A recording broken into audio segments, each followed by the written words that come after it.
You lie. Come on, you know when you're lying.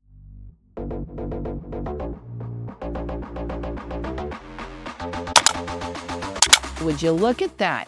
You found me. I am Nico Starr, and this is Nico speaking. I was born, bred, and buttered in New York City, like a bagel, only lightly toasted. And for today's conversation, we're going to be speaking about lies. There are pathological liars, and then there are the little lies that we say because we want to avoid confrontation. Now, lies can be something really silly. When you go to dinner and somebody orders for the table and you don't like anything, but in your body and your brain is trying to protect you and it's saying, don't say anything, just go along with it. The worst lie that is proliferated across society is time heals all wounds, at least in my humble opinion. Time does not heal anything. It gives you perspective. In 2019, I lost my mom. She was battling cancer. Then 6 weeks later, my dad, he passed away. For my mom, she wanted to live. Like up until the last second, she was fighting. She had so much more to give. Time hasn't healed anything. Time hasn't done shit. So I have perspective. The feeling of loss doesn't get better. The only thing that helps is living in my authentic self and knowing that this is just a part of me now. I did a little exercise during a leadership program through work. You filter through this list and you start stack ranking what values are most important to you in your life. I had a really difficult time filtering through this list of values, but ultimately came down to my core value, which is accountability with integrity. Everybody loves to be the hero of their own story, but when you lie, your body knows it. If you don't address it and put your truth on it and apply your values to it, it's going to cause disease in your body. I'm just beginning to heal. I'm not going to lie to you. I'm not fixed. I don't need to be the hero in my story. I'm not the victim. I'm a witness. And being able to be a witness or the reader of the story without putting yourself in it, it gives you a better understanding of why somebody might lie to you. So the core value exercise is going to be linked in the description below. And I'm about to head out south, down to Florida. I'm going to be spending some time with my stepdad, who's 92. The crocodile. I got to get to the airport right now. We're going to go to a place by the ocean, which is like my happy place. You're going to meet the crocodile. And the Sea and Air show is going on. I'm obsessed with the Blue Angels. I appreciate you so much for being here. Live in joy. Don't chase happiness, you gorgeous darling. But you lie. This is Nico Starr heading to the airport.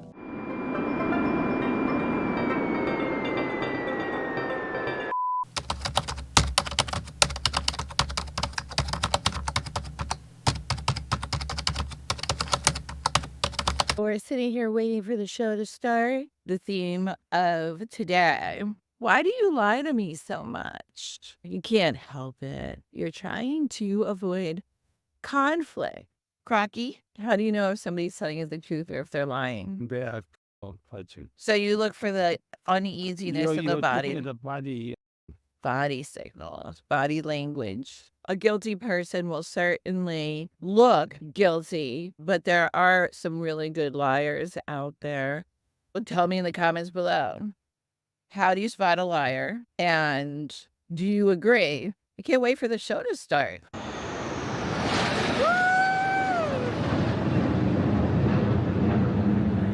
Welcome, Nico speaking.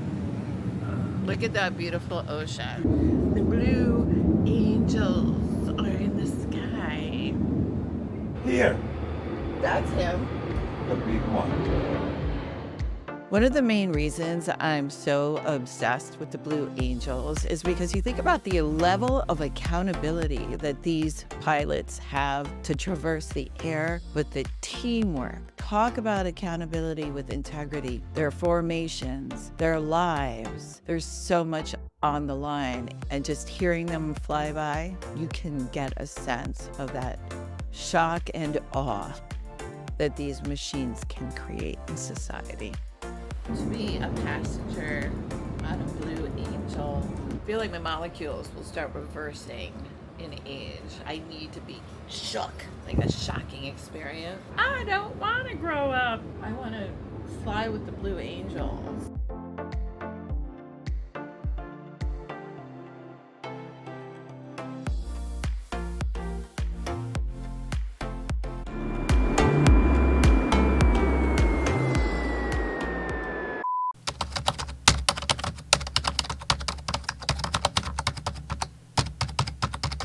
We gotta speak right now. This has been one hell of a week. I hate flying. My face dehydrates so much. You can see my skull through my skin. Thank you so much for spending time with us today. I hope you learned a little something. You felt a little something. Now, if you look in the description below, I have a link to a playlist. Every conversation that we have is informed by a lot of the videos that I watch myself on YouTube. If you agree to do things that aren't aligned with your core values, like accountability. Oh, I hate when people don't respond to text messages. If I go through the trouble of texting you, it means that I care about you. There are people who haven't will reply to me like a month and a half later. I get so paranoid. And tell me in the comments below if you feel this way. Sometimes there are certain people, when I go to text them, if they're on an iPhone, I can see that they have it silenced. I feel like, did they just silence me specifically, offer me? Are they blocking me? Sometimes that's like worse than rejection. It's like, I don't even want to know. Now, sometimes people just turn notifications off when they're at work or in a meeting. That's fine. But don't let me keep coming back and seeing that notifications are, are turned off. I think my mask is throwing Fred off.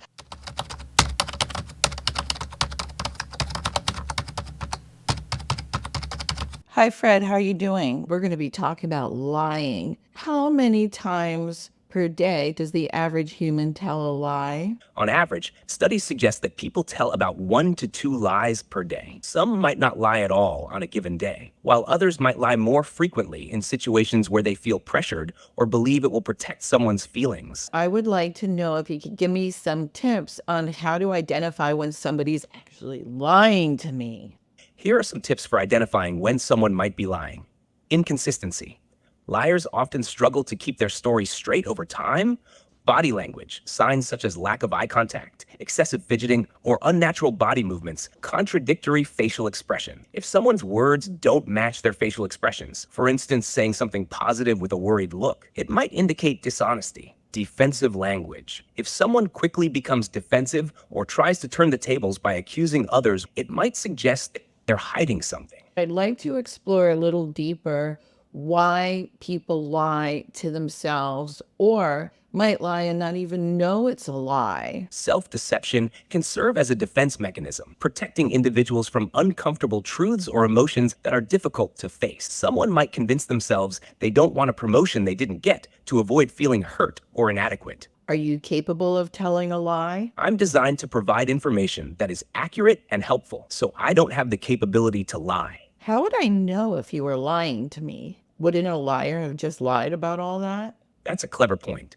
If I were capable of lying, saying I can't lie would be exactly what a liar might do. Being critical and verifying information is a good practice, whether you're interacting with AI or human sources. I just want to know if you could be a living creature of any kind, what kind of living body being would you want to be? Sorry, our systems are experiencing heavy load. Please try again later.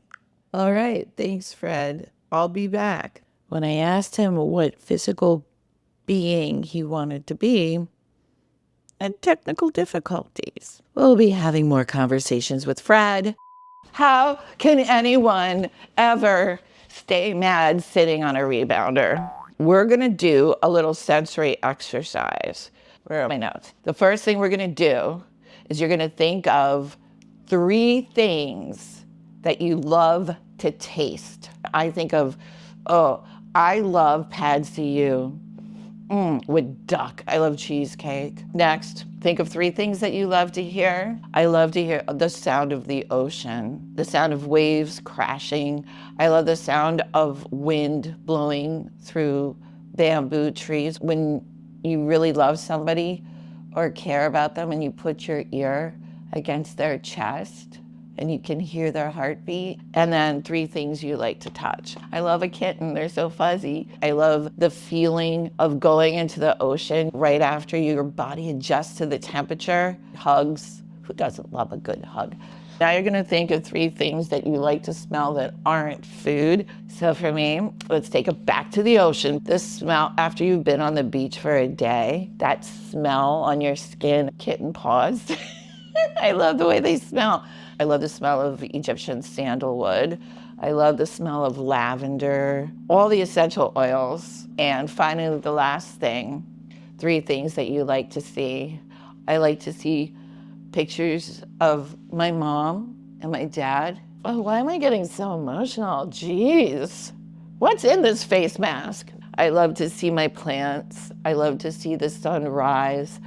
What do you like to look at? What do you like to see? I want you to think about how you feel, because what we've just done is turned off your analytical mind and got you into the body. I've had a really difficult week. Right now, I'm just gonna take some more time for self-care. And you probably think that you're a nice person. Tell you what, you are not nice. And it's okay. You are not nice. And I wouldn't want you to be any other way. We're gonna speak about that in the next conversation. Thanks for spending some time with me. Subscribe, tell your friends. Remember, the worst lies are the ones we can't even say and the ones that we tell ourselves. I'm so excited for you. I love you anyway. I hope you have a magical day. I'm gonna go do the rebounder. Bye.